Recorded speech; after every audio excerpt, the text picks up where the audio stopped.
everyone, welcome to From Shambles to Shambhala, and this month's episode will be a little bit more lighthearted than last, because it just seems like we all need a good laugh right about now. As we move from deep dark Scorpio into fiery, optimistic Sagittarius, we are so delighted to have the Saints of British Rock with us today as our special guests. Rocco and Jib are two Arthurian rockers from the future who have traveled back in time to save the world. And they pop in and out of portals at sacred sites all over the planet, firing up the ley lines with the clash of their swords and invoking the spirit of levity wherever they go. They're especially popular with kids. I have pretty much been a fan ever since birth, and Sophie absolutely idolizes them.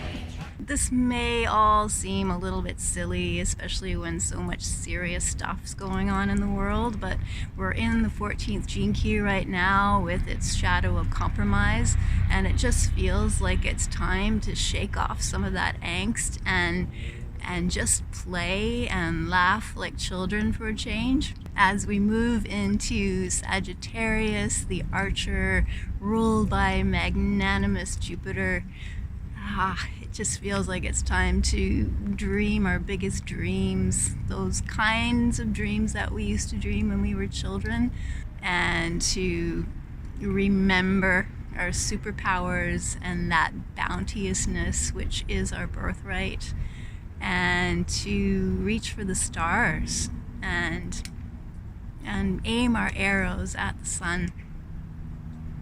And so with that, we'll turn this over to Peter for this month's energy update. But keep your eyes open for those saints, because you never know where they're going to show up next. Hi everyone, November the 20th, Universal Children's Day. It's the day that the United Nations set aside for us to honour the children. And their line actually is the power of the children to change the world. Won't that be wonderful when that takes place? And it's the full honouring of the children and creating the opportunity for every child on the planet to have what all children deserve, a safe, happy, healthy environment in which to grow and demonstrate their creative genius from within. And so it is that I really, really hope that all of us are working very, very best to keep the children safe and support them in every possible way. And really interestingly, it coincides with the 14th gene key, and the shadow of the 14th gene key is compromise. And when Richard Rudd writes about it, he talks about the school system compromising our children. The programming partner is the 8th gene key of mediocrity, which is about being forced into conformity, to being stuck inside a box that other people believe is the right box for us.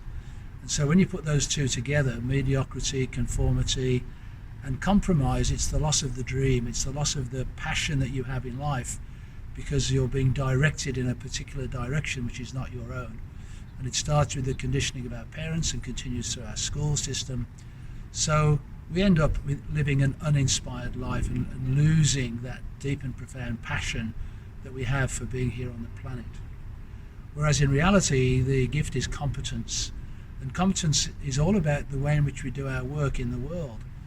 And it involves our efficiency in the way in which we do our work, our creative flair and flexibility, and our enthusiasm and joy for what we're doing. So when we step into those three areas of competence, it leads to this absolutely wonderful city which is called Bounteousness.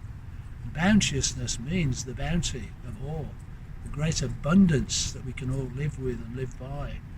And when Richard talks about bounteousness, he talks about the Midas touch. Everything you touch turns to gold. And I've actually had that experience with people having these sessions with me in the Gene Keys, where whatever they touch inspires other people to benefit from that touch. So what we're wanting to do is to open our hearts and emanate this spiritual gold out into the world once we've reached that point. Now, I just want to talk about the week in December, which is very, very important. I think probably the most powerful week of this year. And as our next YouTube won't be out until right at the end of that week on the winter solstice, December 21st, I just want to forewarn everybody to know the significance of that week. And it starts on December the 14th with the new moon solar eclipse in Sagittarius. And the higher frequency of Sagittarius is about the truth, the divine truth, not a religious truth, but the highest possible truth. And a solar eclipse is always about a reset. When the moon moves between the earth and the sun, it creates this opportunity to reset the frequencies of energy coming through the sun into the planet. And so that is what we are intending for that week right off the bat, is to set a new intention for the future Earth. And then during that week, on the 16th, Saturn, and the 19th, Jupiter, move out of Capricorn and into Aquarius. This is a really, really major move, which is going to culminate on the 21st, when Jupiter and Saturn come into conjunction at 0 degrees Aquarius. Now, this conjunction has only happened in the Earth signs for the last 200 years. And it's almost like it's a mulching out process. It's a digging deep into the earth, digging deep into our physical body, to eke out all of the corruption and all the miscreations, so that when we shift out of the earth element into the air element of Aquarius, it means we can set ourselves free to fly. So Saturn is about structure, Jupiter is about expanding, and it's expanding in the air sign of Aquarius. So I personally believe this is an entry point into the age of Aquarius on that winter solstice day, when Saturn and Jupiter come conjunct at 0 degrees Aquarius. And also during that week, there's a potential, if you get a clear night sky midweek on the 16th, to see the moon join them together in this beautiful cluster, all three conjunct in the early night sky and the southern sky. Then on the 18th of December, we get the annual download of energy from the galactic center, as the center of the Milky Way hovers directly above the Earth. So these very powerful galactic energies can come through. So when you put all that together, culminating on December 21st, the winter solstice, it's a very, very powerful, potent week. And on the 21st, in addition to the conjunction, that conjunction will be in a trine 120-degree angle aspect with the Pleiades. And many people believe that the Pleiades is playing a big role in this awakening journey that we're on, and many people here on the planet, including the indigenous cultures, believe they actually originate from the Pleiades constellation. So it all seems to be lined up in an absolutely delightful, perfect way for us to enjoy, and we'll be returning right at the end of that week around the winter solstice, December 21st, with a ceremony for us to enjoy. Now, a special treat for this particular episode, we are inviting the Saints of British Rock to join us. The Saints of British Rock are these crazy guys who pretend to be British and are really mocking the British in all that they do. But what they're really trying to do is to break everything open and wake people up to the truth. And when I first met them, I thought they were both crazy guys, but what really turned out was that they actually wanted to go on a real Grail quest, King Arthur and all of that. So they invited me to take them to the sacred sites in southern England while they were actually recording at Abbey Road Studios some of their music. And so it was a really, really weird and wonderful, crazy opportunity for us to do some very deep and profound spiritual work while getting involved in all these crazy antics, including inside Stonehenge. And I really came to respect these guys, because when we were in sacred places and sacred ceremony, they could drop in really quickly. And there was a real genuine intention from them to reach the highest spiritual awareness that they could while acting out in this crazy way. So it was a really, really interesting time for me, and I hope you enjoy this episode with some clips of their antics joining us on the show today. Stonehenge is what's called a solar temple. In the old days, how did they know when they were supposed to plant things or do things? They created a calendar based upon these stones. This particular temple is a solar temple, that means it's based upon the sun and the position of the sun. So as you walk around, realise that there are two really important dates in the solar calendar. They're called the solstices, the winter solstice and the summer solstice.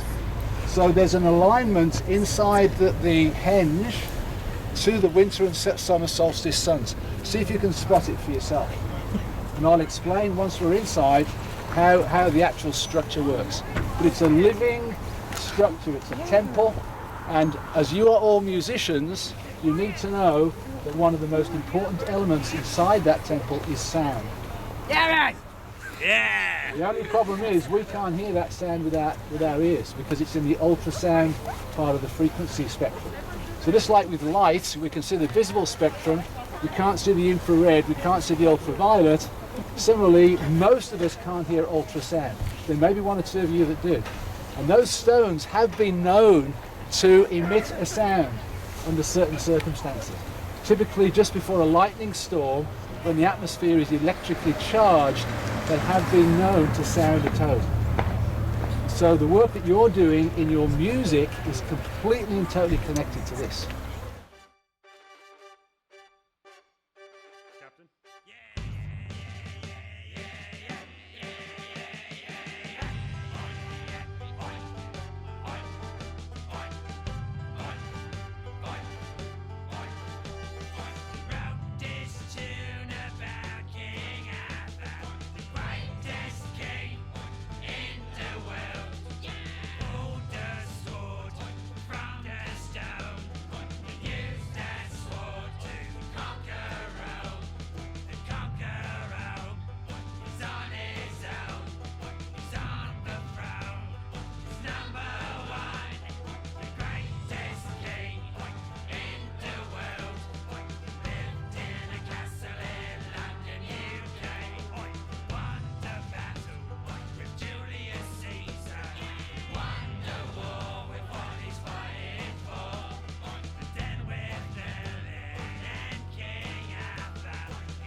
Look it up in history book, man. It's over here. It's quite historical and things, yeah.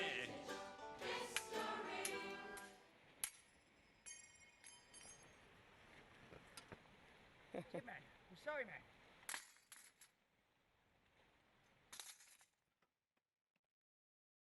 What happened to it? Remember beer. Oh, this thing was brought here over 3,000 years ago by blooming Jesus' uncle. When he brought it here, man, it was blooming holy thorn tree, right? Blooming loads of metaphysical energy throughout the land. And then after the blooming oil spill, someone got bloody pissed off, man. They blooming cut this thing down and sent a message to blooming London. And blooming was wrong, man. And I tell you why, man. It's because blooming, it doesn't matter, man. The tree didn't do nothing. This tree didn't do nothing to those It's sea blooming turtles, tree, man. All right, man. It's blooming.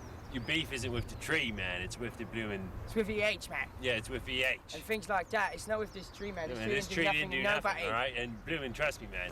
In Avalon, loads and loads of trees has been cut down, man. And me really feels that me up. Yeah. We decided to come here all the way to blooming Glastonbury. And blooming really connect with this thing and blooming show, man. And blooming, it's not about blooming who did what to what, man. It's blooming about nature. Nature.